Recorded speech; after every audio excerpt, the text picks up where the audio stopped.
Okay. Hi, everybody. My name is Vannoy S, and I am an Alanon. I know y'all are saying hi, so hi, y'all. I came into this fellowship of ours February the 7th of 1969 in Lubbock, Texas. And I am so delighted to be here. Been here all day long. I want to thank Paula. My gosh, she has been the sweetest thing, just keeping you right where you need to be, right on time. And Tina, you're just the cutest thing in the world. Y'all have worked all day long, and I'm just so appreciative of all of you. And I need to say that I was sitting in my living room with two black eyes and a big old busted lip. And I was so done. I mean, I was just done. And I did not know what to do. There was no God in my life.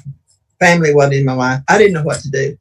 I had read in Ann Landers, a woman who wrote in about her drinking, and Ann told her, I thought, to call Alcoholics Anonymous, which I did.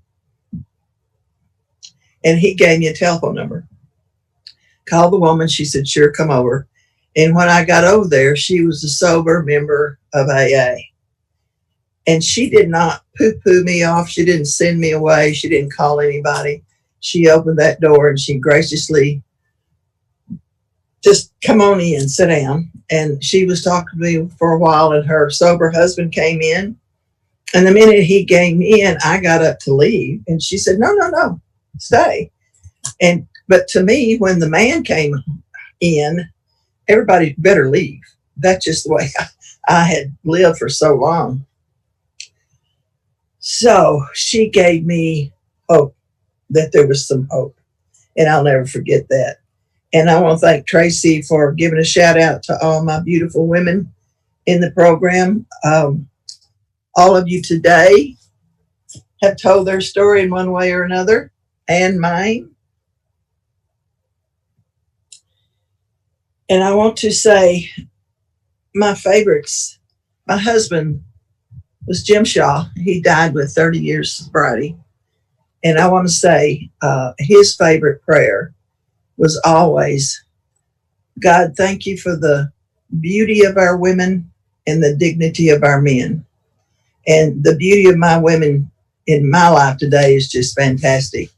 And I want to get a shout out to those cute little girls in Hazleton in the recovery place. I've had many of my family in and out of where you are. So I hope you stay there and listen and learn. And I'll see you around the countryside, I bet you. Y'all really, for me, you put it where it's all at. And I love you. I do need to take care of a commitment before I start my story. And I got to say this too. I've fought vertigo for the last 3 years, and this Zoom has really brought it out. And so I have to kind of stay on, stay off. Sometimes I have to close my eyes because people are up and around, and there's a ceiling fan going around, and the lights are everywhere. So it's been really hard for me. The vertigo keeps coming and going. So, and earlier this afternoon, my friend from Tulsa, Oklahoma, her name's Rita, she called me on the phone. She said, Benoit, I love you. And I said, I love you too. She said, you're sleeping through the meeting. I had closed my eyes because of the vertigo, and evidently went sound asleep. So I apologize for that. But I made a commitment. It's been about 4.5 years ago now, I think. I went to California to give a 30-year cake to one of my girls. And I went there for the weekend. And one of the things that she wanted to do that weekend was go to her church. She always wanted me to go to church with her. And a lot of times I couldn't, but this particular time I could. So there was several of us went, and she's Catholic. My grandmother said I should never go to the Catholic place. Don't know why. But we went, and I have allergies, like I've got them right now. I think you can tell. They're just, my nose is running, my throat's hoarse. And they have a little thing that they blow smoke with, and I'm allergic to that. And I have bad knees, and they go up and down. And I was black, didn't want to do that. So I said to the girls, well, let's just kind of go in and get out pretty quick. Now, I want you to hear this, what I'm going to say right now. I did not want to do it. There's so many things in this program that I did not want to do it. But I've been taught, to do the correct things, the right things.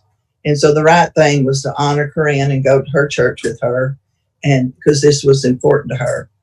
So we had a getaway planned, and the priest got up and started talking, and then he said, I want to introduce Corinne's friends. They're all here because it's her Alanon birthday today. So we were kind of trapped. So we sat there and listened to everything. It was really nice. I enjoyed it. And then it was All Saints Day. And then after the church service, he said that one of the women in the parish had called him.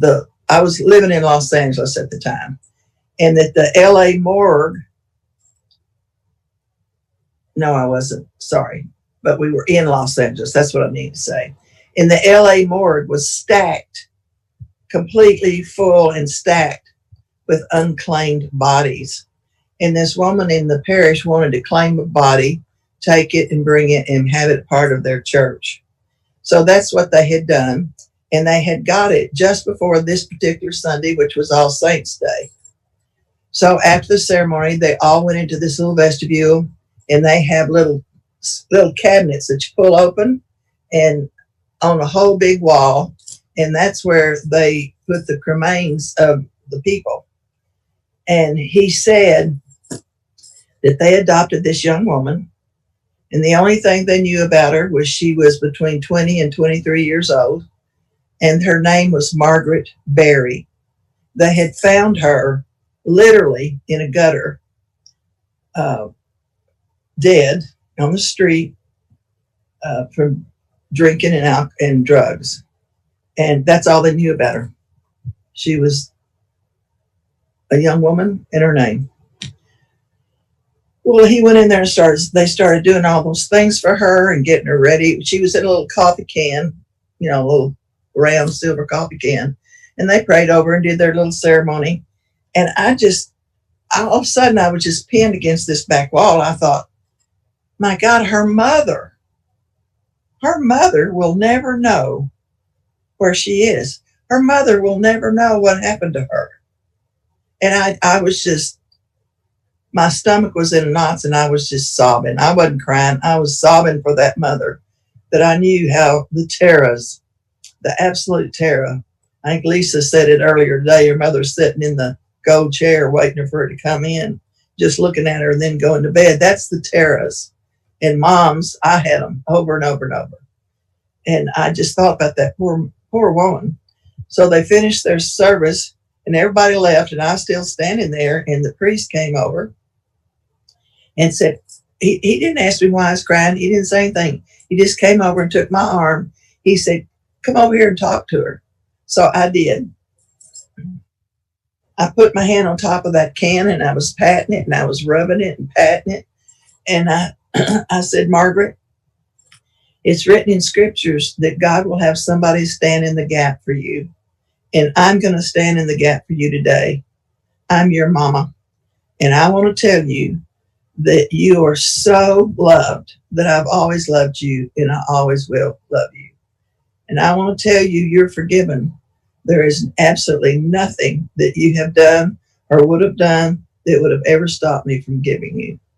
These people have you now. They're going to take care of you. They're your family. And I know you're going to be all right now. And I promise you, Margaret, I will carry your name wherever I go. All across wherever, I will carry your name for you, Margaret. And rest in peace. So you never know who's listening. I love alcoholics. I've always loved alcoholics. I mean, I just love them. My sponsor told me one time that the horns in my head fit the holes in theirs. And I gave birth to two of my own, and then got two more just for good sakes. And there's just something about them. There's a passion that they have. There's a fun that they have that I love. I was born in Lubbock, and Lubbock was real small like that. And there wasn't much going on, let me tell you. And so my brother broke his neck, and it bankrupted my father. My house smelled real bad. There was nobody coming over there. It was a dark, gloomy place. He had rotting flesh that you could smell, and other body functions you could smell. And it was just, I just stayed out in the streets by myself. I was 5 or 6 years old, something like that, I think. And so as years passed, I was a teenager, and one of the older girls asked me if I wanted to go somewhere with her. So I did, and it was to a West Texas honky tonk. And we walked in, and I looked around. It was dark, and there's low lights, and there's a band playing. It was really loud, a lot of activity, and it smelled like home. It smelled just like home. Old body fluids, old stuffy stuff, cigarette smell, sawdust on the floor. And it's just like home. And so I went in with her to see what we're supposed to do and how to do it. And I sat and watched for a while, and I discovered a love of mine, and I discovered something I was really good at. I'm a dancer. I can dance. I mean, I know how to do it. And I just loved it. The older girls also told me what to do. You look over at the bar and you pick one. I mean, just pick one. You know, the big book says, in the doctor's opinion, we were just reading it the other night. The doctor says, or Bill was writing, alcoholics are in full flight from reality. Full flight. And sometimes they're just outright mental defectives. And guess who Al-Anons chase all the time? Those mental defectives. Those alcoholics that are in full flight for reality. I'm chasing them just hard and fast as I can and say, don't leave me, don't leave me, don't abandon me. So it's not alcoholics' fault. I go seek them out. So I'm looking over there for the mental defective that I want this particular night. And you're supposed to just watch them till about 11-ish when they start getting really tight, drunk. And they start falling off the stools, and then you can probably negotiate a dance. So that's what I did. And it was my first encounter with a couple of things. Number one, he hugged me. He put me in the dancing position. His arms were around me. His face was next to my face. I hadn't been hugged. My folks were so caught up with just my brother and trying to take care of him, trying to keep us. I had 3 brothers, and trying to keep him alive and work and pay all these bills. And it was a quiet house. The only time there was any noise is when Mom and Dad got in a fight. And I was just kind of a lost kid. So nobody ever said, I love you. Nobody ever hugged me or tucked me in or anything. So this was a whole new experience, feeling another human being and being hugged by this guy. It was amazing. And then they played this song called Sleepwalk. And it's you Yankees won't know about it. Some of you Southern girls will know. Sleepwalk is a steel guitar. And it goes near, near, near, near, near, near, near. And you just float off into heaven. We just melted. I mean, we melted. I was just golly. And his cheek was right here in mine. And then he was closer and then closer. And then I was just, I was going to heaven, man. And then he started nibbling. He started nibbling right here. And then he said, sugar, I need you. Oh, dear, sweet Jesus above. He needed me. Now, I'll tell you, that went through my whole body and buzzed it like just electric shock. And I've heard alcoholics say it was like they took their first drink. The drink goes down, goes boom, comes back over, then they can do anything. I felt at that moment I could do anything. And I was in love. I mean, I was deep, deep, deep in love. and we danced the rest of the night. And then we started negotiating and doing some other things. Thought we'd get on with this. I was in love with him. I figured we'd get married after that first dance. So I took him home with me. And I lost everything that my grandma told me I better not lose. And the next day he was gone.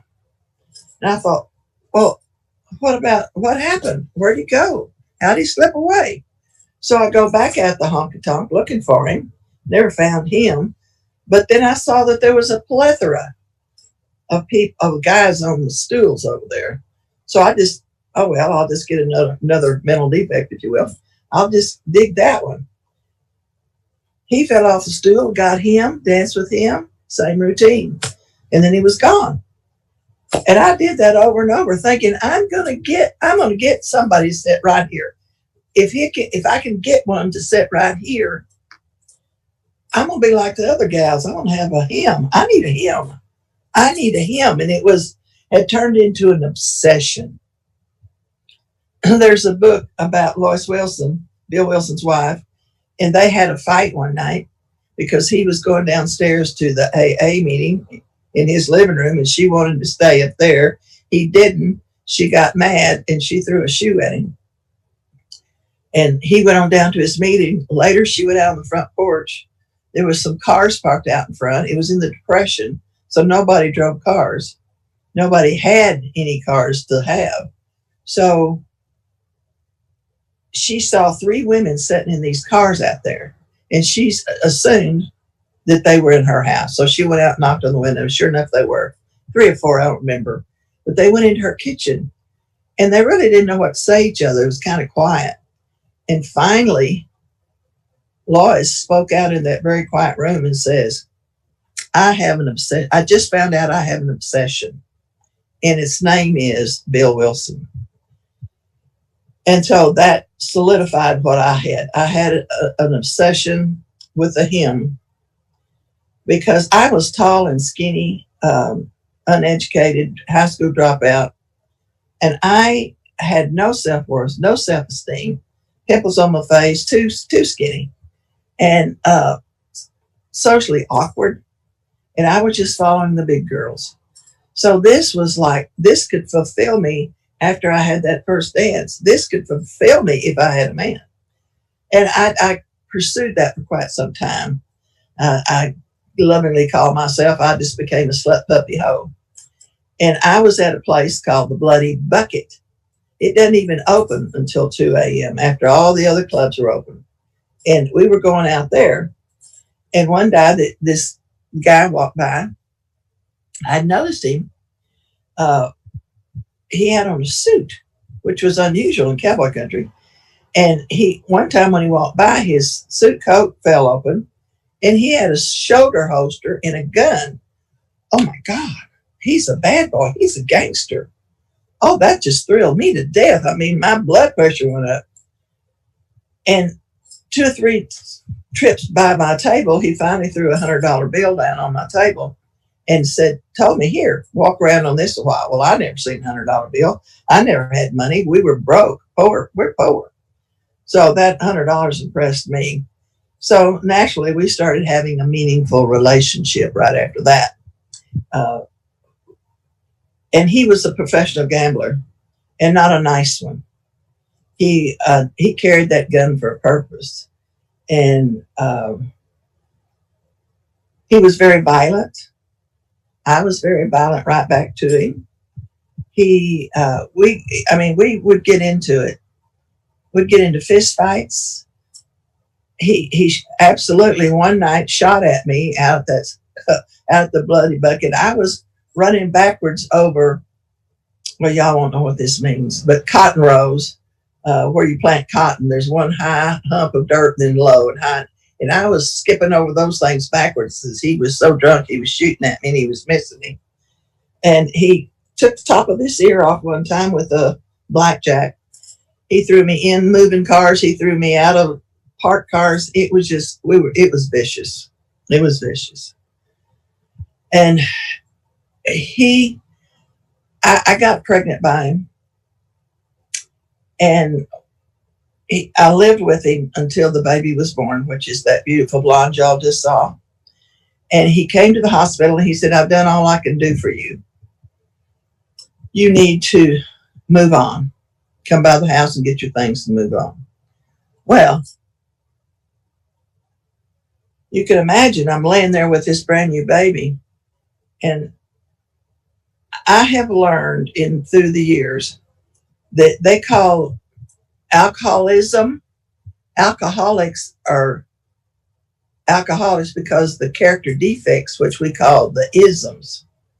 And I've learned that I have isms.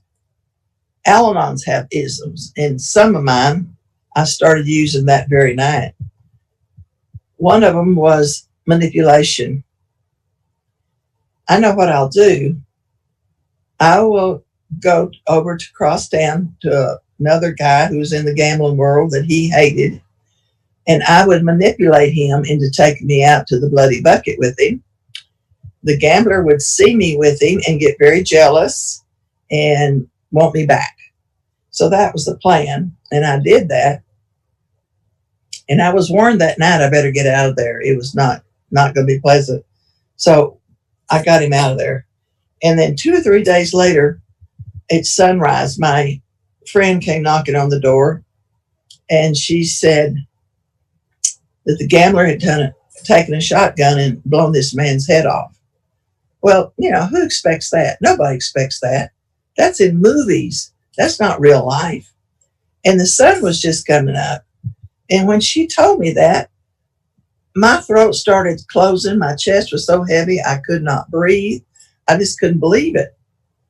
The pain was so tremendous. And I noticed that the sun was going back down. And I thought, I wonder why the sun's setting, going back down, because everything was getting really black. And then I just took who knows why, how, I took a deep breath and I shoved all those feelings completely down, just shoved them down. And I said, oh, that's too bad. That's what I said. Well, that got all over the news. It was on the television. It was on news, radio. There's no social, nothing back then. And they were saying they were cleaning up this town. They were going to stop all this gambling that was going on out there. It was just horrible. And I went to my mother's house with that baby in my arms a few days later, and the screen door was locked, and we never locked our doors. And I started banging on the door, and my mother came to the door. My mother never had liked me very much anyway. We did not have a good relationship when I was a kid. I was always not in her good graces. And she came to the door and she said, we don't want you coming in and out of here. I don't want the neighbors to see you. And if anybody asks if you're our daughter, please tell them that you're not. I said, okay, Mom, I understand that. And I did. I brought shame and disgrace to my family. They were just good, hardworking people. I mean, they just didn't deserve what I was doing, and I knew it. And so I left, and I got this little tiny place to live in. I started working in a little shop for this man, putting up office supplies. Got this little tiny trailer thing, and was by myself for a long time. And then finally I got some new friends. And I thought, I will go where they go. And that was over to the rodeo grounds. Well, all American red-blooded cowboys, how could you miss there? So I started going over there to the rodeos and watched this bull rider. Just had a really nice body to be riding bulls. I'll just put it that way. And after the rodeo, there's a big concrete slab by the rodeo grounds and a fence around it. There's a band up front. They play, and all the cowboys lean against this fence. I'm just laughing. My grandson's trying to get in this meeting. Bless his heart. We keep kicking him out. And he's leaning up there. All these guys are leaning up against that fence. Well, about 11-ish, they start staggering off that fence, and I got me one. I got the bull rider. And I decided he was mine. And we did. We started having a meaningful relationship. And we partied a lot. Now, I went to bars because I had one date. I just took an inventory on all this. I'll tell y'all about it later. And I had one or maybe two dates in my life. Rest of the time, I went to the bars or I went to parties to meet men. So we started going to bars and having good times and meaningful relationship. And we got kind of pushing and shoving. And one night he was sticking his finger in my chest, and I picked up a empty quart bitter bottle and knocked it over his head, and boom, down he went. And I just took off running. And he chased me and spun me around. And he said, I think you just knocked some sense into me. I think we should get married. And I thought, oh, well, here, got this. So I'll tell you, I didn't hardly let him get sober till we was in front of a preacher and we got married. Okay, here we are. We're going to set this up. Now I got a man. Now this is it. We just said, I think it was Lisa that said, this will make me happy. And I thought, this will make me happy. Well, it wasn't very long till he was going to the bars without me, lying and sneaking off and staying gone a couple, 2-3 days. And so the fight was on with me and him. Same thing. I mean, fights in front of my children that they did not deserve to see. I think it was about, I don't remember, it's been too long ago, 4 or 5 years into our marriage. I was sitting in that chair I was telling you about, rocking, and I thought, I can't do this. And I picked up that phone, and they asked me to go to a meeting with them, and I did. They gave me some hope that maybe there's some hope. They would tell me, they were actually talking about drinking and fighting and leaving home, words that nobody else had ever spoken to me before. And so they picked me up and took me down to the club. It was a clubhouse. And he got out and he went to the clubhouse door and he opened the door. This is my first introduction to AA and Al-Anon. He opened the door and he kind of said, please go on in.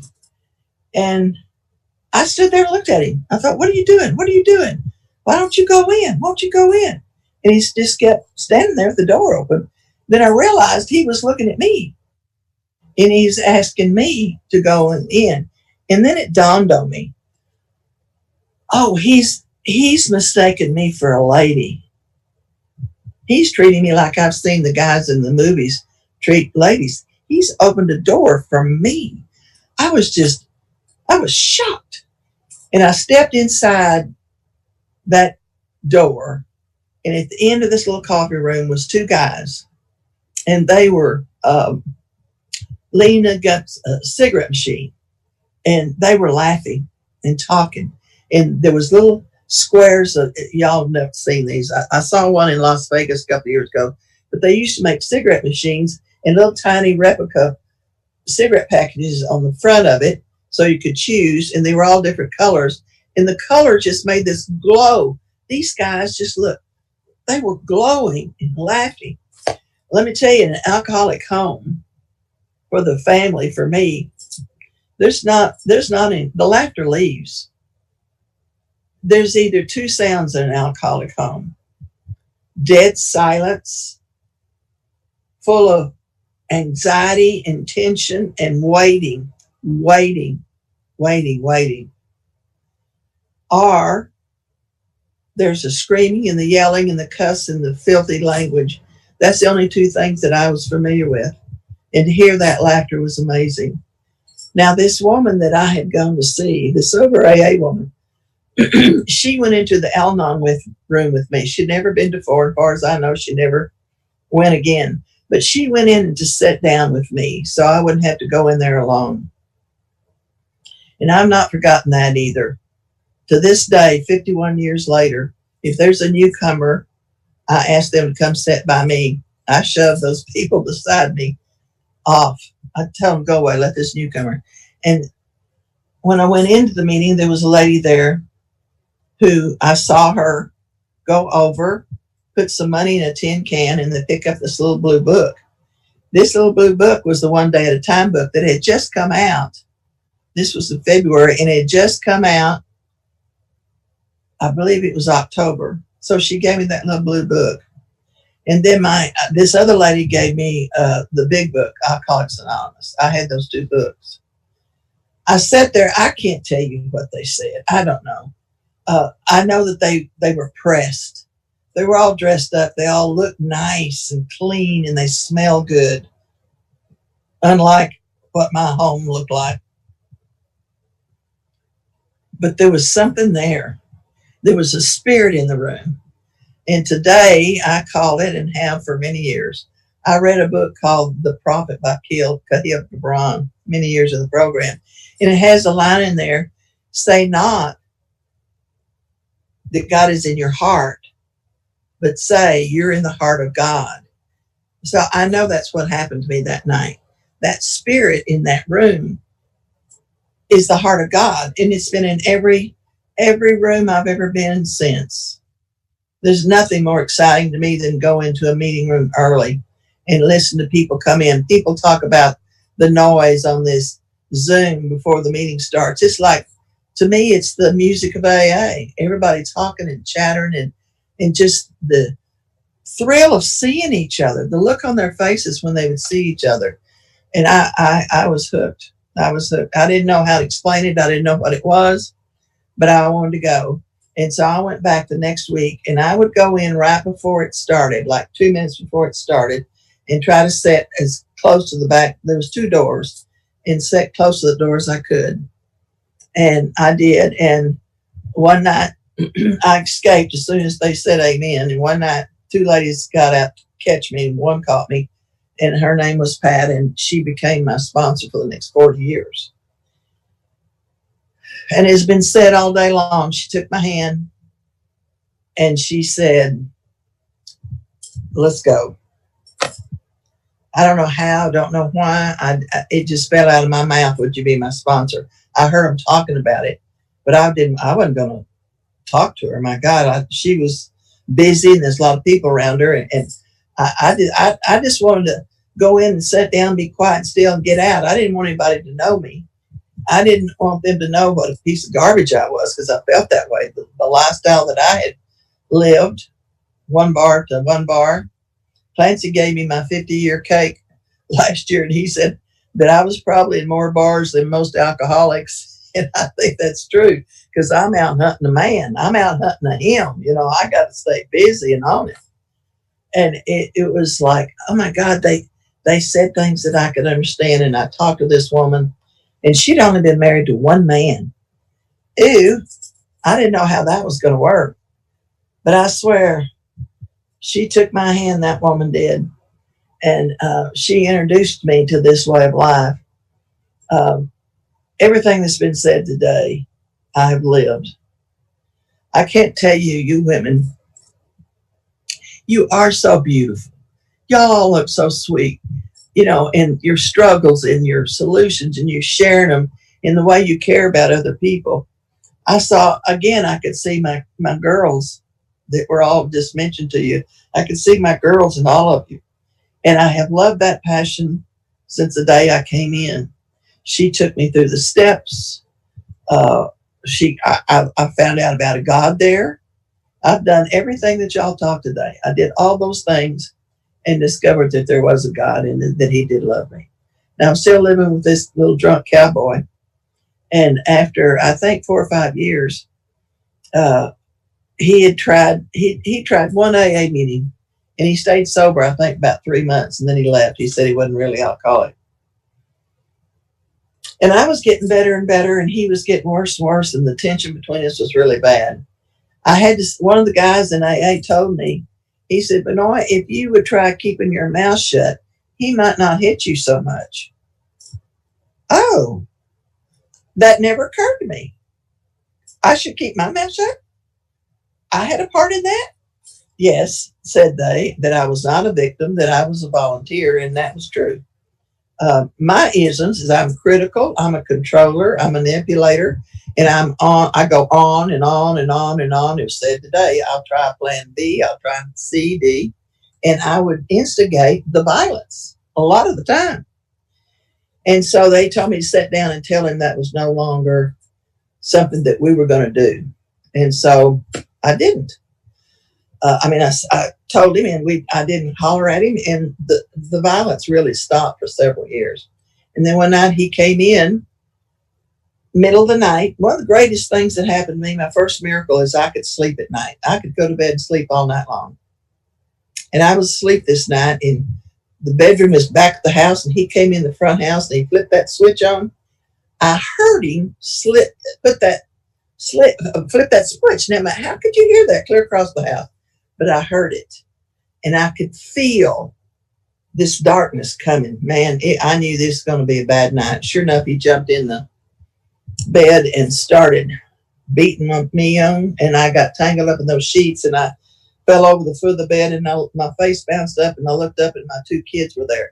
And this was all a matter of seconds. My kids came from the front of the house back to where we were, and was standing there begging him not to hit my mama anymore. Please don't hit mama anymore. And I saw their faces for the first time. It was like I always told them to go to their room or go outside and play. I didn't think they heard and saw. I truly didn't. I didn't think they were being affected by all this. You know, alcoholism is like this virus. One person has it, and it spreads from one to the other, to the wife, to the kids, to the brothers, the mothers. And I just didn't think it was. Well, I saw their kids. I saw their faces. And when the student's ready, it just happens. Teachers appear. I got into a nursing school. I got my way paid. I got on welfare to help pay me. Somebody helped me with a car. I was just help. And I found an old place out in the country that I could rent for $30 a month. And it was a $30 a month house, I'll tell you. And I went to nursing school. I divorced him. I graduated nursing school.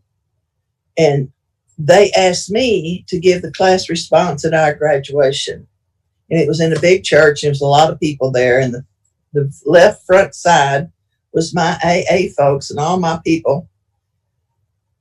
So I was standing up there thanking everybody for being there for us.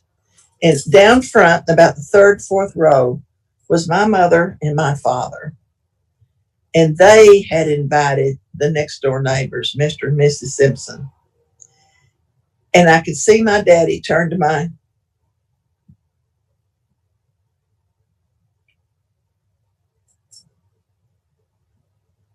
And he said, "That's my daughter up there." And they weren't ashamed of me that day. They had invited the neighbors. It was okay for the neighbors to see me. And that's because of these rooms. It's because of y'all. I was given all the gifts.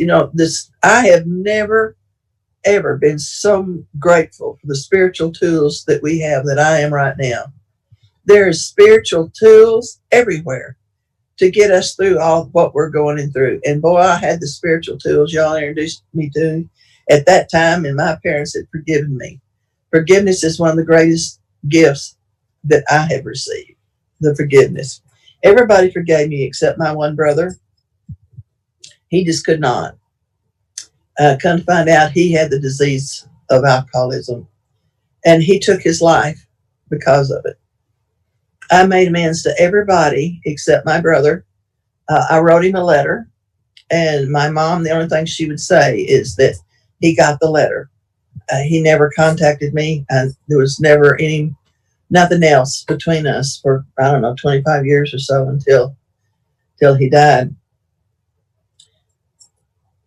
I was graduated and I was doing well. I was a nurse. I was making money. I was doing great. And my daughter started quacking. They say you can't tell an alcoholic's alcoholic, but it looks like a duck, quacks like a duck. Chances are it's duck. Well, she was doing a lot of quacking.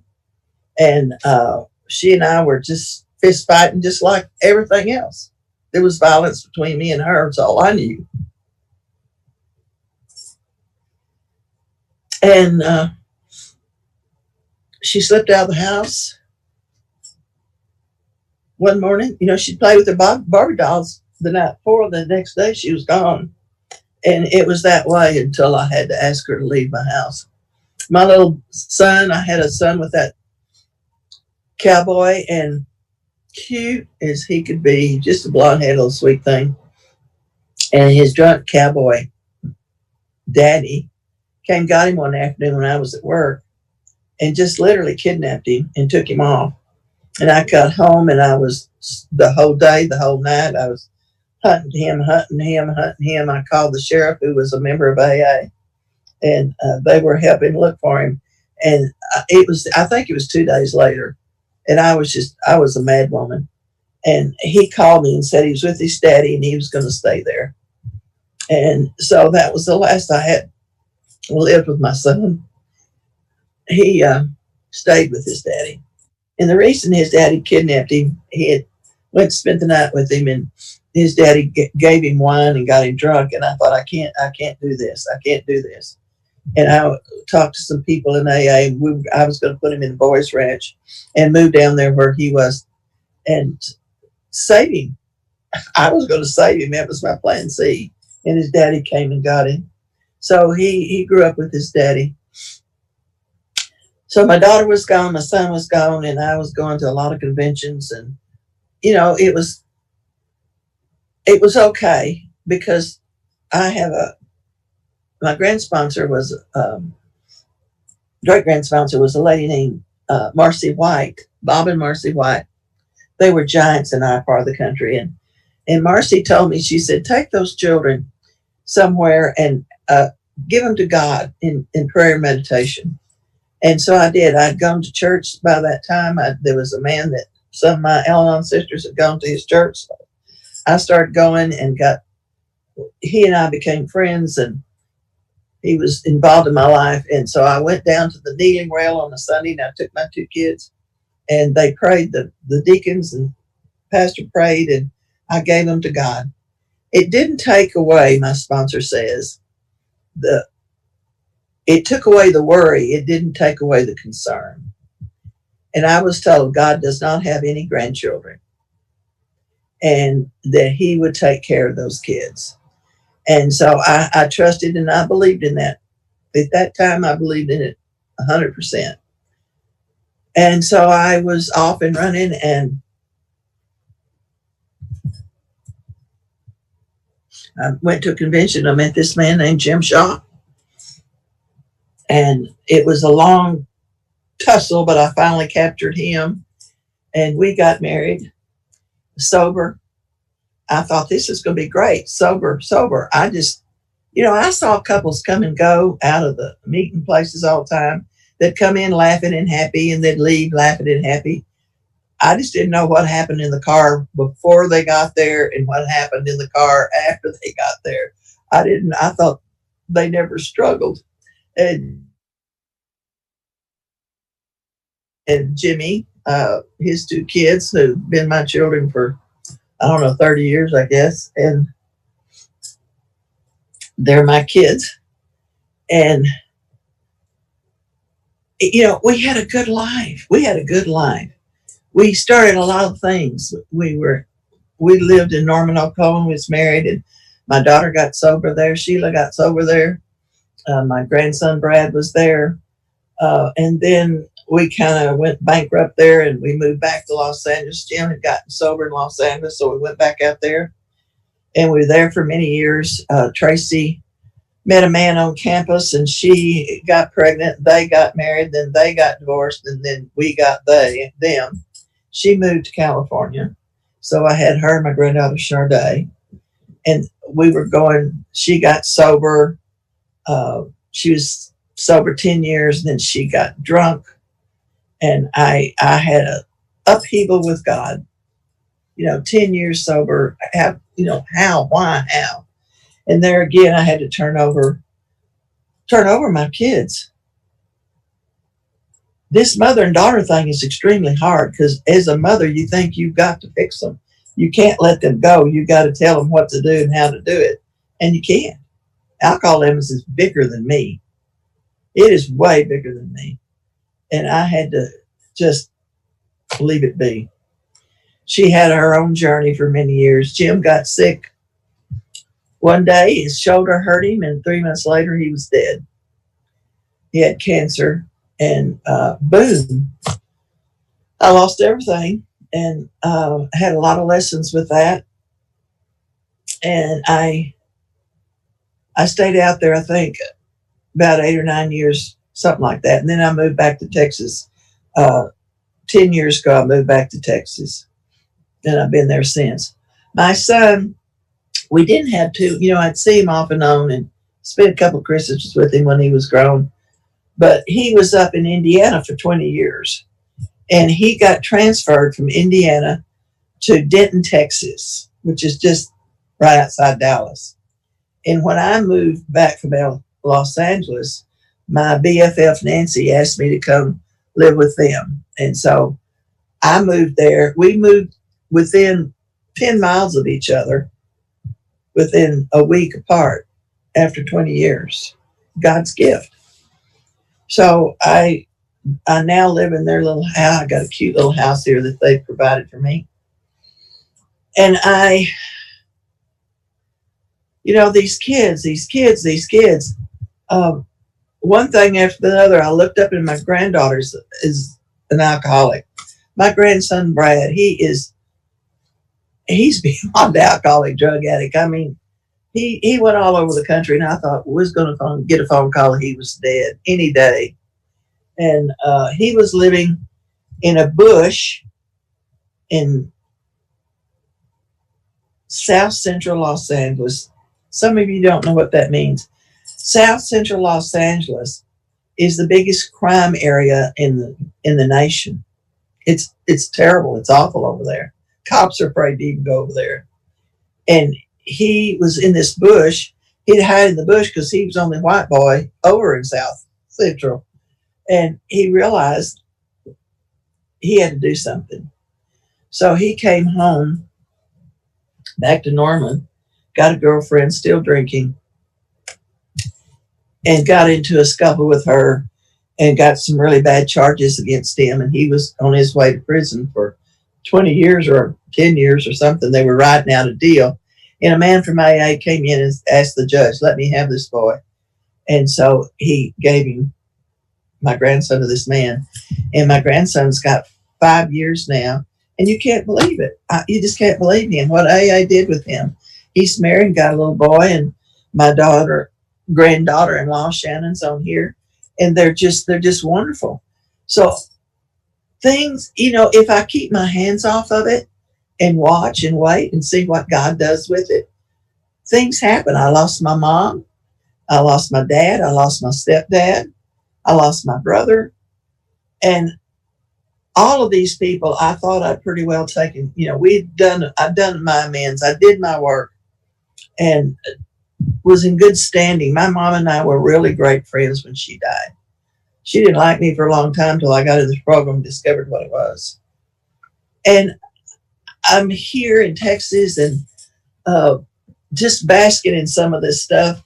And, alcoholism is alcoholism, whether it's drunk or sober.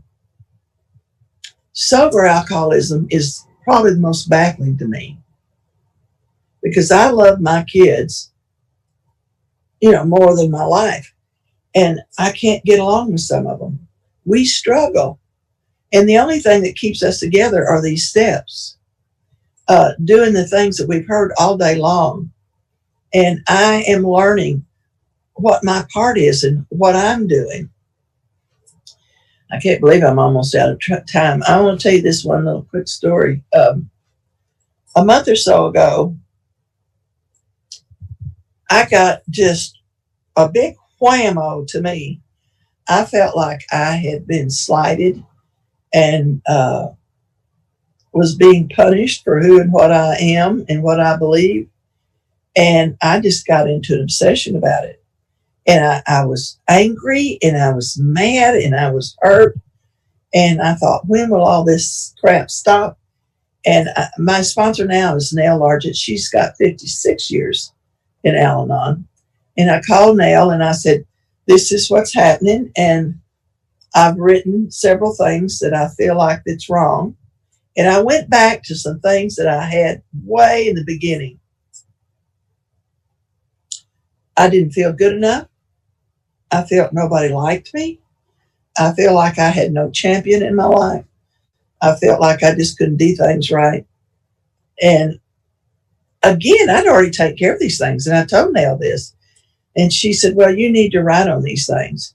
So just this last week, actually, I sat down and I wrote. And what came up was some major things. My dad, one of the things that, from the rest of my life became part of my life. When I was in high school, I wanted to have a party, because back then everybody had parties in somebody's living room or den, and we danced to Elvis Presley. So I didn't have a den or anything, but I thought, well, I could do one in the backyard. So my daddy strung a bunch of lights and electricity, and got some tables out there and some chairs, and he did a lot of work. And my mom made some Kool-Aid or cookies or something. And I had a girlfriend that come help me, but nobody showed up. Nobody. And I was just mortified. I just did not want to go back to school. Nobody came to that party. So I wasn't good enough. I wasn't like, we were poor, and I'm sure it was something like that. And I couldn't dress like the other people dressed, and I was just different. That's all. And when I was doing this writing, I had, and it sounds hokey, but it's not hokey. It's what happened. It was like I could vision that backyard, but I became real little. And what was big was my dad. My dad had a hurt look on his face. And I think that's the first time I've ever seen that. And when my mother locked me out of that door, I wrote that again. And I looked, and I got real little, and I saw my mother. And I saw the pain in my mother's face. I saw hatred in my mother's face. I saw disgust in my mother's face. And I knew I deserved it. I mean, there was no question about it whatsoever. And I saw her for the first time. And then I saw my brother. He really tried to help me. I really loved him, and he tried to keep me out of harm's way.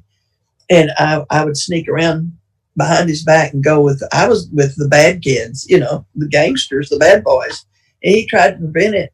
And I saw his face, that he was disappointed in me. And I got on a bus to go to an unwed mother's home. And my daddy put me on that bus. And he put my luggage up, and he made sure I was okay. And then he looked down at me, and he kissed me on the forehead. And he cried. He sobbed. I'd never seen my daddy cry before. And I saw that. I was real little, and this is real big. And a couple other things that I'd done to some people at school. And so Thursday, Friday, this is Saturday, or whatever day this is, or I called my sponsor, and I had written the things an inventory that she told me to write. And she had me write the things that were good about myself that I could tell now. And of course, I know there are good things. I know God loves me so much. There's not a doubt in my mind how God loves me. He has picked me up over and over and over. And he gave me an opportunity for another layer of the onion to come off. And I saw these people. Yesterday, Good Friday, I didn't realize it was Good Friday, but I wrote letters. I wrote letters to heaven. I wrote my daddy a letter. I wrote my mother a letter. I wrote my brother Jimmy a letter. And I love this real sweet friend of mine. I wrote her a letter. And I told them how I saw them and how I really, really, for the first time, saw how I hurt them. And that I know they're in heaven and they're okay and I'm okay. And then when I wrote all that, I know you forgave me and I thank you for giving me and I thank you for loving me so much the last days of your life. But I want you to know I'm okay. I'm doing good. And I gave out a line of all the kids. And I just heard from my great niece last week was just, she was sober. She sent me this little text, and I could tell by the words that she was using that she was obviously sober, and that hadn't been the case for her.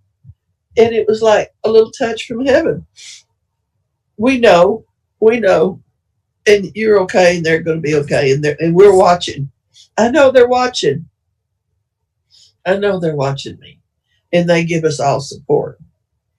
And if it wasn't for you guys, I can't live my life without y'all, without the people I sponsor, without my friends and my sponsor.